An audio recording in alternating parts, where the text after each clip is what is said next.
अभी हम बनारस के टूर पे और अभी हम आए हैं सारनाथ। ये बनारस शहर से तकरीबन 10 से 11 किलोमीटर दूर सारनाथ एक इंटरनेशनल प्लेस है, भगवान बुद्ध को ये डेडिकेटेड है और अभी हम थाई टेम्पल के अंदर है। आज हम यहाँ पे पूरा एक्सप्लोर करेंगे। सारनाथ आपको एक्सप्लोर करने के लिए तकरीबन 3 से 4 घंटे चाहिए होते हैं। थोड़ी पास में और थोड़ी दूर में कुछ प्लेसेस हैं। अभी थाई टेम्पल में जैसे हम आए हुए हैं तो यहाँ पे 7-8 प्लेसेस हैं जो हमको गाइड दिखाएंगे। हमने गाइड कर ली जिनका नाम मिस्टर प्रमोद कुमार है और उनके साथ आज हम सारी चीजें घूमेंगे और सारी चीजें बेसिकली हम इन्फॉर्मेशन यहाँ की गैदर करेंगे और आपको बताएंगे। हम थाई टेम्पल पे अंदर आ चुके हैं। ये एंट्रेंस है और पीछे जो आपको एक बड़ा सा स्टैचू दिख रहा है ये आज हम पूरा एक्सप्लोर करेंगे। यहाँ पे तकरीबन 7 से 8 प्लेसेस है। गाइड मिस्टर प्रमोद कुमार जी को हमने कर लिया है क्योंकि जो गाइड को लोकल गाइड जो रहते हैं उनको जितना नॉलेज रहता है उससे ज़्यादा नॉलेज हमें नहीं हो सकता। ये अभी जो सामने हमें स्टैचू दिख रहा है ये कौन सा है सर? देखिए यहाँ भगवान बुद्ध का 4 प्रतिमा बनाया गया है जिसमें मुद्राएं केवल 3 है। पहला मुद्रा है जो ऊपर वाला मुद्रा देख रहे हैं जो चुनरी में लपेटे हुए हैं वो मेडिटेशन मुद्रा बोलते हैं और जो दोनों साइड लगाया गया है ये सारनाथ का परिवर्तन धर्म चक्र मुद्रा सारनाथ और जो बीच वाला मुद्रा देख रहे हैं जो बैठे हुए हैं ये अभय मुद्रा। ये हमने अपना पहला जो है स्पॉट वो देख लिया है। अब हम दूसरे की तरफ जा रहे हैं। ये टेम्पल जो आप लोग देख रहे हैं ये थाईलैंड गवर्नमेंट के द्वारा बनाया गया है 1964 में 1964 में। अभी भी थाईलैंड गवर्नमेंट इसका पूरा मेंटेनेंस कर रहा है सर। और टेम्पल का जो मॉडल है थाई पैगोडा मॉडल बोलते हैं। और टेम्पल के ऊपर देखेंगे भगवान बुद्ध का 4 पेंटिंग बनाया गया है। तो भगवान बुद्ध के जीवन से लेकर मृत्यु तक तो पहला पेंटिंग है लुम्बिनी नेपाल जहाँ भगवान बुद्ध को जन्म हुआ। भगवान बुद्ध का बचपन का नाम था सिद्धार्थ और ये ब्लैक स्टोन में बनाया गया, इसमें कोई पॉलिश नहीं किया गया है। भगवान बुद्ध जब बोध गया बिहार में ज्ञान की प्राप्ति पाए थे तो भगवान बुद्ध के आगे पीछे उनका गुरु कोई नहीं था। तो धरती माता को साक्षी माने धरती माता का आशीर्वाद देते और बिना खाए बिना पिए 6 महीने तपस्या किए। और जो तपस्या कर रहे थे तो भगवान बुद्ध के ऊपर स्नेल चढ़ाव किया। इनके ऊपर चढ़ाव किया, इनका पूरा बॉडी ब्लैक हो गया था इसलिए इनको ब्लैक मुद्रा में दर्शाया गया और बनाया गया। और लोग कहते हैं इनका बाल क्यों ऐसा है, वो बाल नहीं है वो पूरा स्नेल से। और इस मुद्रा को भूमि स्फट मुद्रा बोलते हैं। इनका एक हाथ भूमि की तरफ है एक हाथ ऊपर है। अभी इस मंदिर के बारे में बात हो रही थी। हम जा रहे हैं यहाँ पे जो अंदर 9 फीट का स्टैचू सिंगल स्टोन पे बना हुआ है उसको देखने के लिए। उसकी बनावट कैसी है। भीड़ आज काफ़ी है। 2 जनवरी का आज दिन है। देखने में बहुत सुंदर लग रहा है बाहर से।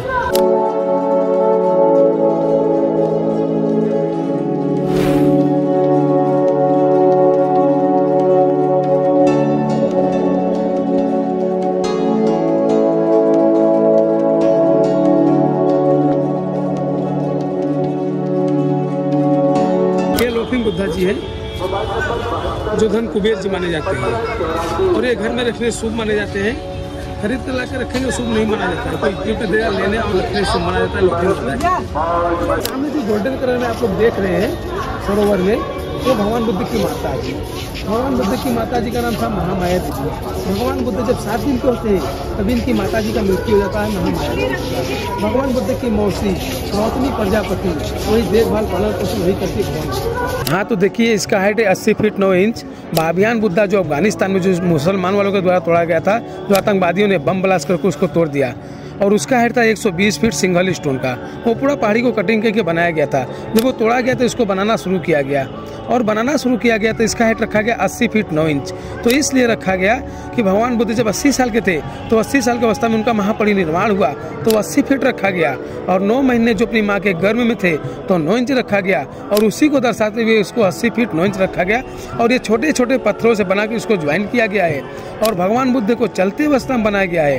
भगवान बुद्ध का एक पैर आगे है एक पैर पीछे है। इसलिए बनाया गया कि भगवान बुद्ध जब पैदा हुए थे लुम्बिनी नेपाल में, पैदा होते ही 7 कदम चले थे और भगवान बुद्ध अपने जीवन में कभी रुके नहीं, सारा जीवन वो चलते ही रह गए। बुद्ध को 2002 से बनाना शुरू किया गया था, 2011 में बनकर तैयार हुआ। 2011 में 16 मार्च थाईलैंड गवर्नमेंट के द्वारा इसका ओपनिंग हुआ। तो हमने 80 फीट 9 इंच ऊंचा जो स्टैचू है भगवान बुद्ध का वो हमने देख लिया, हमने विटनेस कर लिया। साथ में बहुत अच्छी वाइब है यहाँ, चिल वाइब्स वाले सीन है। वाटर वाइब वाटर लाइफ हमारे यहाँ पे चल रहा है और हम भैया को ना ज़्यादातर रख रहे हैं, मतलब उनकी आवाज़ ज़्यादा, क्योंकि वही अच्छे से हमें बता पा रहे हैं। हमें तो ज़्यादा कुछ पता नहीं था। इस जगह के बारे में बहुत अच्छी अच्छी चीज़ें हमें पता चल रही हैं और बहुत सही लग रहा है।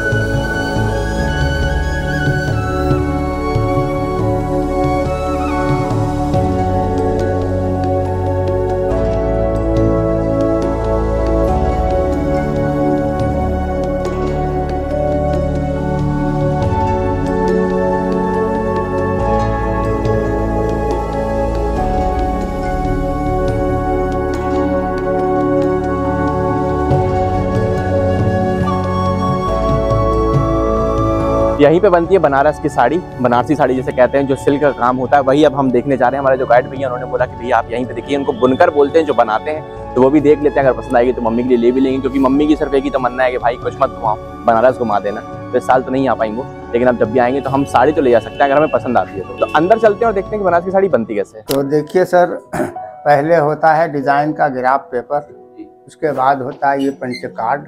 कार्ड में जो होल है वो डिजाइन है, वो हमारे जकार्ड मशीन पे गया है और हम पैर से देखिए बम्बू दबाए। अब देखिए यहाँ डिजाइन भी उड़ गया और होल भी हो गया नहीं।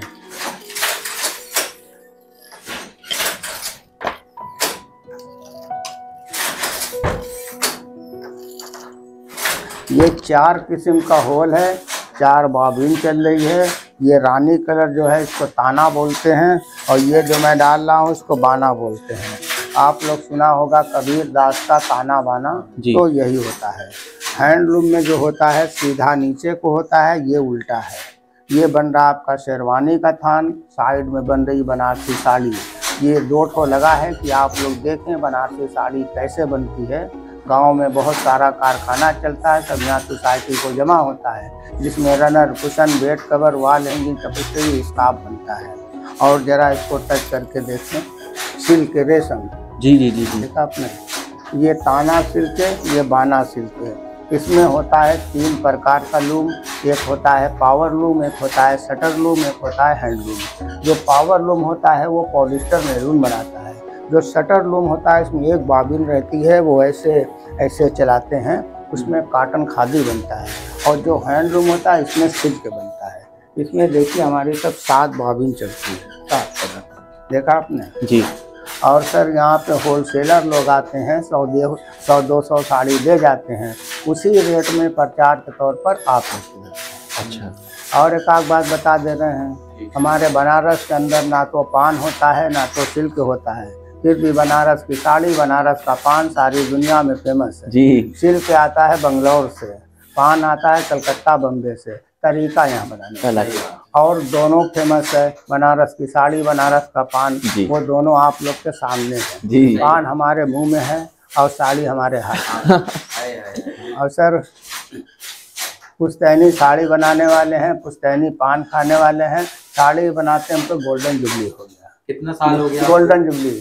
अरे के पास। तो म्यूजियम के वहाँ पे जो आप टिकट करवाते हैं, तो मॉन्यूमेंट एंड म्यूजियम की टिकट आपकी एक साथ ही हो जाती है, जिसकी कॉस्ट 52 रुपीज़ होती है। वो आप ऑनलाइन भी पे कर सकते हो, और ऑब्वियसली आपकी ऑनलाइन टिकट होती है, तो कैश कोई वहाँ पे ऐसी कोई अवेलेबिलिटी नहीं है। और हम अपनी टिकट को स्कैन करवा के अंदर आ गए हैं। जो धार्मिक स्तूप आप मेरे पीछे देख सकते हो, ये पीछे एक बड़ा सा पार्क है, इसको मेंटेन किया गया है। ये रिजेंबल कर रहा है हड़प्पा सिविलाइजेशन जो होती है ना, उसकी जो फोटोज़ और जो हमने बुक्स में जो पेजेस में जो उसकी इमेजेस देखी हुई हैं, वैसा ही रिसेम्बलेंस दे रहा है। तो अभी हम अंदर जा रहे हैं, जस्ट हम एंटर हुए हैं, और अंदर जाके हम देखते हैं कि क्या क्या चीज़ें हैं और धार्मिक स्तूप की क्या इंपॉर्टेंस है, उसकी क्या हिस्ट्री है, ये सब आज हम जानेंगे। सिद्धार्थ यानी कि भगवान बुद्ध, जिन्हें शांति का प्रतीक माना गया है, और सारनाथ को उनके जीवन का एक अहम पड़ाव कहा गया है। गौतम बुद्ध ने ज्ञान प्राप्ति के बाद अपने शिष्यों को पहली बार यहीं सारनाथ में टीचिंग्स दी, जिसे कहा गया धार्मिक स्तूप। आज 2024 में कलयुग में जीते हुए भी आप जैसे ही इस पार्क के अंदर आएंगे तो आप शांति और जिंदगी में एक ठहराव महसूस करेंगे।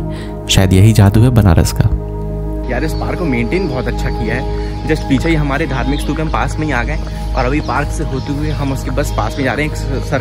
एक सर्कल लगाना होता है, तो बस वही हम करने जा रहे हैं। अभी आपने मॉन्क्स वाला शॉट देखा होगा। धार्मिक स्तूप के पास आकर एक चक्कर लगाना होता है। ऐसा इसलिए किया जाता है क्योंकि ऐसी मान्यता है कि अगर आप स्तूप का चक्कर लगाते हैं तो आप एक शांत जीवन की तरफ अपना पहला कदम रखते हैं। अगर आप बनारस घूमने आए हैं तो सारनाथ बिना घूमे नहीं जाइएगा। यहाँ की शांति और सादापन आपको हमेशा याद रहेगा। तो ये था आज सारनाथ का टूर, हमें बहुत अच्छा लगा। हम सुबह 11:30-12 बजे करीब निकले थे, अभी 4:30 बज रहा है।